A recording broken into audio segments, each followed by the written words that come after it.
तो भाई अगर तुम्हारा भी पढ़ने में मन नहीं लगता तो प्लीज़ कुछ भी करके ग्रेजुएशन कर लो, क्योंकि भाई यहाँ पे कल को मान लो कि तुम नेता बन जाते हो या फिर सीएम बन जाते हो या डिप्टी सीएम बन जाते हो या फिर प्रधानमंत्री बन जाते हो, तो तुम्हारी डिग्री को लेके बहुत ज़्यादा क्लैश होने वाला है। और जिस भी फील्ड में जाओ, अगर तुम्हें कोई आलोचना करेगा तो तुम्हारी डिग्री को लेके बहुत ज़्यादा वो आलोचना करेगा। जैसे कि अभी देखो, प्रधानमंत्री जी कहते हैं कि मैं तो पढ़ा लिखा ही नहीं हूँ, मेरी कोई पढ़ाई वढ़ाई नहीं हुई है दोस्तों, लिखाई आपको नहीं शायद है, लेकिन आश्चर्य होगा बीजेपी थोपती है कि नहीं प्रधानमंत्री जी ने पढ़ा है। तो भाई दोनों का विचारधारा अलग है, और लोग भी उनकी डिग्री पे सवाल उठाते रहते हैं।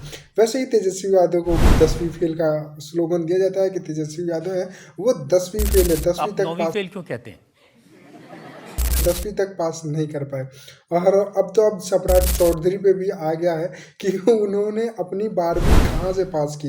हालांकि एक प्रेस कॉन्फ्रेंस में गए थे तो उन्होंने कहा कि 12वीं, जब पूछा गया कि आपने 12वीं कब पास किया तो उन्होंने ये नहीं बोला, वो कह रहे हैं हाफी डिबिट हमने दे दिया है, वहाँ वो बोलता हूँ वो हाफी डिफिट में रहता है। से देख लो।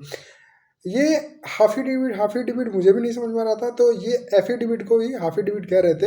मतलब वो इलाके की वजह से जो वर्ड्स होते हैं प्रोनाउंसिएशन करने में थोड़ी बहुत दिक्कत हो सकती है, तो ये चीज़ मान लेता हूँ। इसको लेके किसी के एजुकेशन में सवाल नहीं उठा सकते, लेकिन हाँ कम से कम 12वीं पास की हो भाई तो ये तो बता देते कि हाँ मैंने यहाँ से पास किया।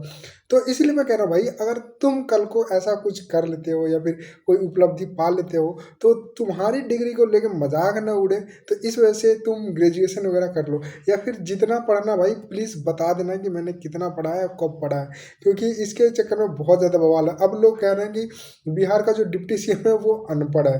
तो भाई अब तुम देख लो भाई। और एक बात और मज़ेदार की बात है, प्रशांत किशोर ने ये बताया था कि जब सम्राट चौधरी 25 साल के थे उसी टाइम के वो 16 साल के भी थे, तो वो टाइम मशीन को आगे पीछे करके देख चुके हैं। तो हो सकता है कि बीजेपी आने वाले टाइम में ये भी बोल दे कि हाँ हमने टाइम मशीन से टाइम ट्रेवल किया है।